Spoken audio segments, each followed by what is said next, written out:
Se están redistribuyendo las cartas del poder y Estados Unidos acaba de perder dos aliados estratégicos al mismo tiempo. Mientras Trump dice no con aranceles, con amenazas, con la arrogancia característica del capitalismo en declive, algo profundo está ocurriendo en el continente americano, algo que los grandes medios no están analizando con la seriedad que merece.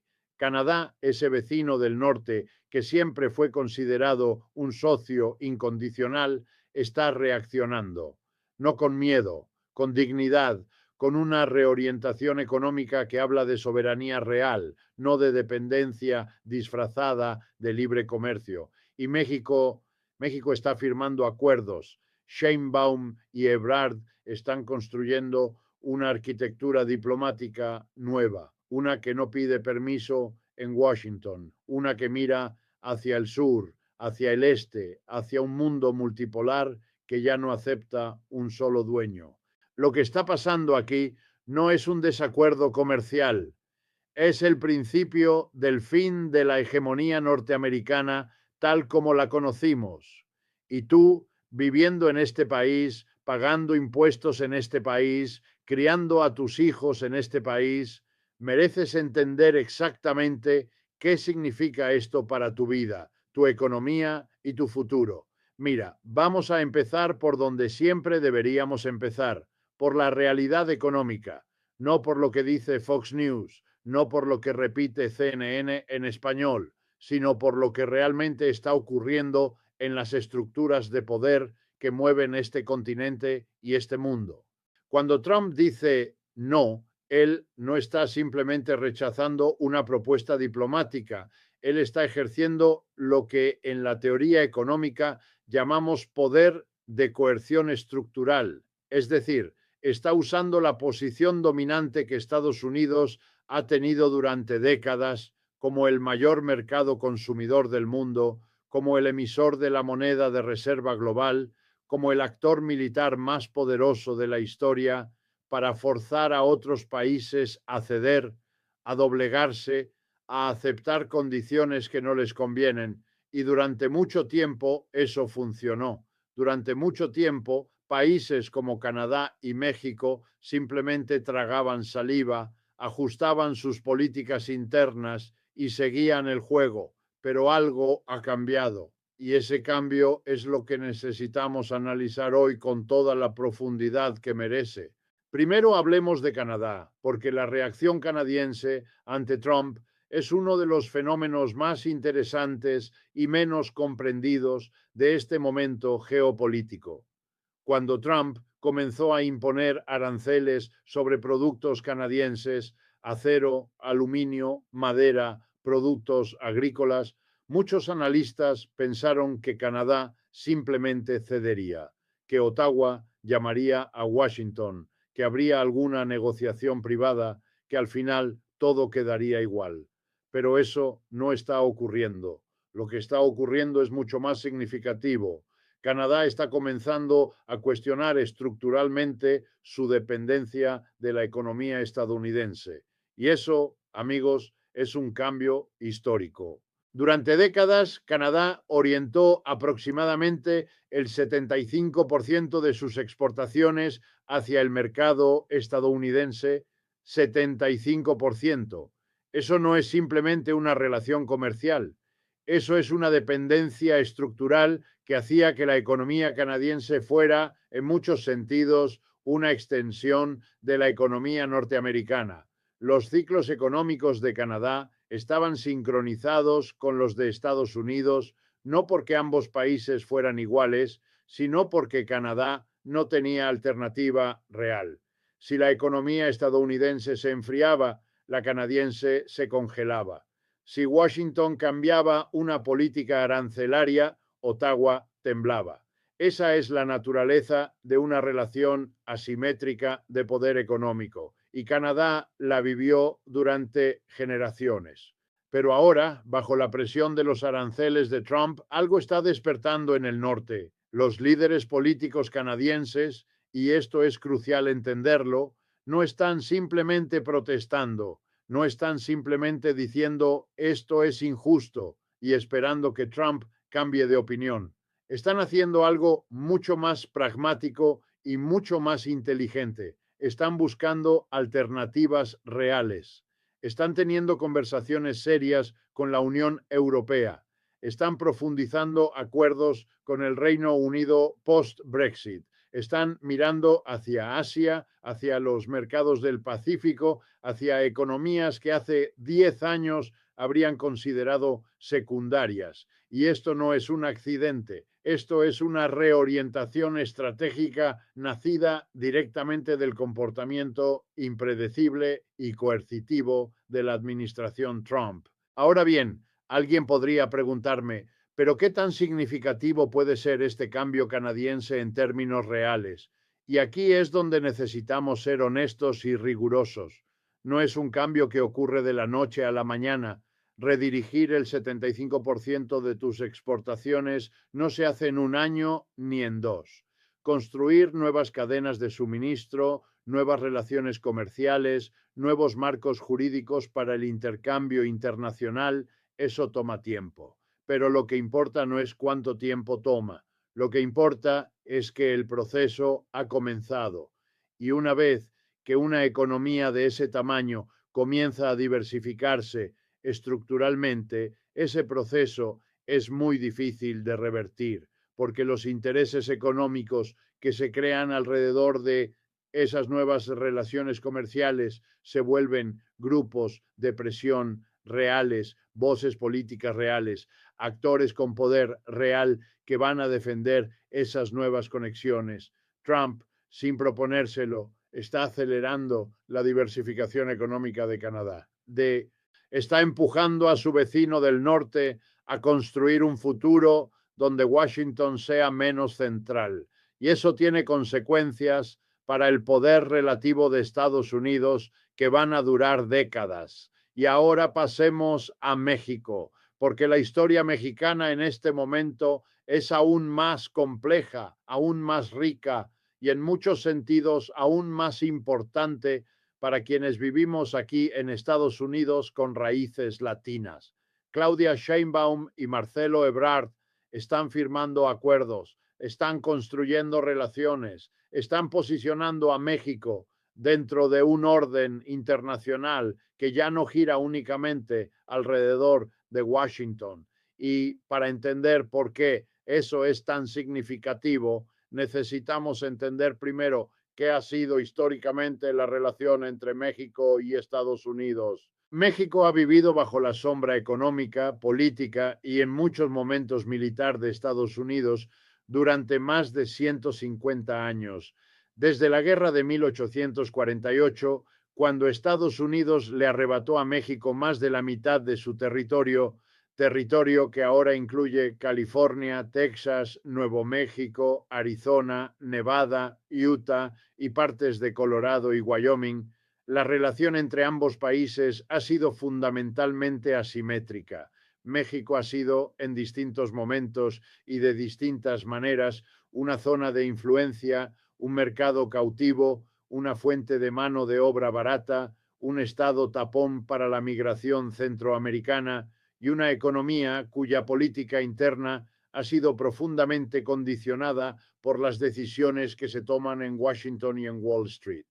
El TLCAN, que luego se convirtió en el TMEC, fue presentado como un acuerdo de libre comercio entre socios iguales, pero cualquier análisis serio de sus efectos muestra que no fue eso. Lo que hizo el TLCAN fue integrar la economía mexicana al aparato productivo norteamericano de una manera que benefició enormemente a las corporaciones multinacionales que podían producir en México con salarios de hambre y vender en el mercado estadounidense con precios de mercado rico, mientras que destruyó sectores enteros de la economía campesina mexicana que no pudo competir con los subsidios agrícolas masivos del gobierno estadounidense. El maíz subsidiado de Iowa devastó comunidades rurales en Oaxaca, en Chiapas, en Michoacán, y esas comunidades devastadas generaron exactamente la migración que luego Trump y sus seguidores usaron para criminalizar al migrante mexicano. Eso no es una coincidencia.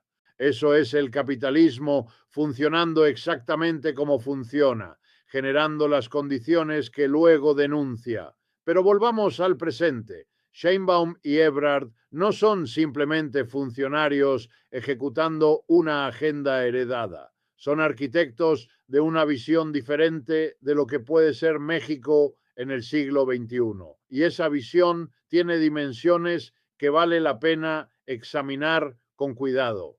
En el plano económico, México, bajo Sheinbaum, está buscando activamente profundizar su integración con economías del sur global. Está teniendo conversaciones con Brasil, está construyendo puentes con Argentina, con Colombia, con los países de América Central que durante décadas fueron tratados principalmente como corredores de migración o como mercados secundarios.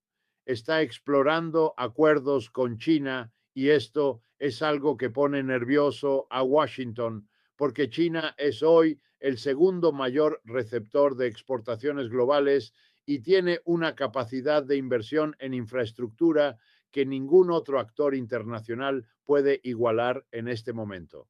La iniciativa del Cinturón y la Ruta, el gran proyecto de infraestructura global de China, ha tocado a las puertas de América Latina y aunque México, presionado por Washington, ha mantenido una posición ambigua frente a esa iniciativa, la dirección del viento está cambiando, porque cuando Trump impone aranceles sobre productos mexicanos, cuando Trump amenaza con sanciones, cuando Trump trata a México como un problema que hay que controlar y no como un socio que hay que respetar, lo que está haciendo es empujar a México hacia opciones que antes habrían parecido políticamente difíciles.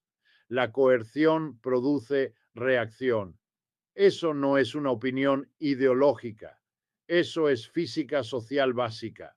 En el plano diplomático, Ebrard, quien tiene una carrera internacional notable y fue un candidato serio a liderar la Organización Mundial del Comercio, está usando su experiencia y sus contactos para posicionar a México de una manera que va mucho más allá de la relación bilateral con Estados Unidos. México está aumentando su presencia en foros multilaterales, está buscando un papel más activo en las Naciones Unidas, está construyendo coaliciones con países del sur global en torno a temas como el cambio climático, la reforma del sistema financiero internacional y la regulación de las grandes corporaciones tecnológicas. Esto no es retórica, esto es construcción activa de un perfil internacional diferente. Y luego está la dimensión de la soberanía sobre los recursos naturales, que es quizás la más explosiva de todas. México tiene reservas de litio, México tiene reservas de petróleo, México tiene una posición geográfica única que lo convierte en un nodo indispensable para cualquier reorganización de las cadenas de suministro globales. El nearshoring, la tendencia de las empresas estadounidenses y europeas a mover su producción más cerca de sus mercados principales, está convirtiendo a México en una de las economías industriales de más rápido crecimiento del mundo. Y la pregunta crucial es, ¿quién va a capturar el valor de ese crecimiento? ¿Van a ser las corporaciones extranjeras que instalan sus plantas en zonas francas y repatrian sus ganancias? ¿O va a ser el Estado mexicano, el pueblo mexicano, quien reclame una porción justa de ese valor? Sheinbaum está apostando por lo segundo, y eso la pone en colisión directa con los intereses del capital transnacional que Trump, paradójicamente, representa y defiende. Ahora bien, necesitamos hablar de algo que raramente se menciona en estas conversaciones, el papel del dólar, porque gran parte del poder que Estados Unidos ha ejercido sobre México y Canadá y sobre el mundo entero, en realidad, no descansa solo en su poderío militar ni en el tamaño de su mercado, descansa en el hecho de que el dólar es la moneda de reserva mundial. Esto significa que cuando México quiere comprar petróleo, cuando Canadá quiere importar tecnología, cuando Brasil quiere financiar infraestructura, todas esas transacciones pasan por el sistema financiero en dólares, pasan por bancos que están bajo jurisdicción estadounidense, pasan por un sistema de pagos que Washington puede interrumpir, sancionar o manipular según sus intereses. Eso es poder estructural de la más alta magnitud y es un poder que durante décadas ha sido invisible para la mayoría de la gente, porque cuando el sistema funciona nadie lo nota. Solo lo notamos cuando Washington decide usarlo como arma. Pero aquí está la paradoja histórica que estamos viviendo ahora mismo. Cuanto más agresivamente Washington usa el dólar como arma, a través de sanciones, de aranceles, de exclusiones del sistema financiero global, más incentivos crea para que otros países busquen alternativas a ese sistema. Rusia fue excluida del sistema SWIFT. China respondió construyendo su propio sistema de pagos internacionales. Los BRICS, Brasil, Rusia, India, China, Sudáfrica y ahora varios países más están explorando activamente la posibilidad de crear una moneda de reserva alternativa o de usar sus propias monedas en el comercio bilateral. Esto no es ciencia ficción, esto está ocurriendo ahora mismo. Y cada vez que Trump amenaza a un aliado con aranceles, cada vez que Washington usa el dólar como palanca de coerción, está acelerando ese proceso. México no está en los BRICS todavía, Canadá tampoco, pero ambos países están observando muy de cerca lo que ocurre en ese espacio. Y si la presión de Washington continúa, si los aranceles se profundizan, si Trump continúa tratando a sus vecinos como rivales en lugar de socios, no sería descabellado imaginar un futuro en el que México busque una mayor diversificación de sus reservas internacionales, en el que México empiece a negociar ciertos contratos en yuanes o en otras monedas, en el que la dependencia del dólar se reduzca gradualmente. Ese futuro está más cerca de lo que parece. Hablemos ahora de la dimensión humana de todo esto, porque al final del día, detrás de cada dato económico, detrás de cada acuerdo diplomático, detrás de cada arancel y cada contrasanción, hay vidas humanas. Hay familias que dependen de trabajos que pueden desaparecer o crearse dependiendo de cómo se resuelvan estas tensiones. Hay comunidades que florecen o se marchitan según quien capture el valor del crecimiento económico. Y esto es especialmente relevante para nosotros, para quienes vivimos en Estados Unidos, pero tenemos raíces en México, en Centroamérica, en el Caribe, en toda América Latina. Piénsalo de esta manera. Hay millones de personas en este país que mandan remesas a sus familias en México cada mes. Esas remesas, casi 65.000 millones de dólares al año, más que los ingresos del turismo y del petróleo juntos en México, son el tejido económico que sostiene a comunidades enteras en Oaxaca, en Guerrero, en Michoacán, en Jalisco. Cada vez que Trump amenaza con gravar las remesas, con imponer tasas sobre las transferencias internacionales, está amenazando directamente el bienestar de millones de personas, no en abstracto, de manera concreta y personal. Y esa amenaza es lo que empuja a México a buscar alternativas, a construir un sistema financiero más diversificado, a no depender de un solo canal, de un solo país, de un solo sistema. Y hay algo más que necesitamos discutir con honestidad, algo que muchos analistas evitan porque resulta incómodo. Trump no está actuando en el vacío. Trump es una expresión extrema, sin duda, pero una expresión al fin de una crisis más profunda del capitalismo norteamericano. Estados Unidos lleva décadas desindustrializándose. Los trabajos manufactureros que sostenían a la clase media en Ohio, en Michigan, en Pensilvania, en Wisconsin, emigraron primero a México bajo el TELCAN, luego a China bajo los acuerdos de la OMC. y el resultado fue que millones de trabajadores norteamericanos perdieron sus empleos, sus comunidades se deterioraron, la desesperación económica aumentó y eso creó el caldo de cultivo político para Trump. Así que cuando Trump impone aranceles, en cierto nivel está respondiendo a una crisis económica real. El problema es que su diagnóstico es incorrecto y su solución empeora el problema. Los aranceles no van a traer de vuelta esos trabajos manufactureros. Las cadenas de suministro globales son demasiado complejas para deshacerse con un decreto presidencial. Lo que van a hacer los aranceles es encarecer los productos para el consumidor norteamericano, crear incertidumbre para las empresas que necesitan planificar a largo plazo, alienar a los socios comerciales que podrían ser aliados en momentos de necesidad y empujar a países como México y Canadá exactamente en la dirección que Washington no quiere que vayan. Es una política que produce exactamente los resultados contrarios a los que declara buscar. Pero eso no es sorprendente, porque las políticas del capitalismo tardío raramente resuelven los problemas que dicen resolver. Lo que hacen es redistribuir quién paga el costo de esos problemas. Volvamos a Sheinbaum un momento, porque hay algo en su gobierno que me parece especialmente importante y que merece un análisis más detallado. Sheinbaum es científica de formación, fue parte del panel intergubernamental sobre cambio climático. Ganó el Premio Nobel de la Paz como parte de ese panel por su trabajo sobre el cambio climático. Y eso no es un detalle biográfico menor.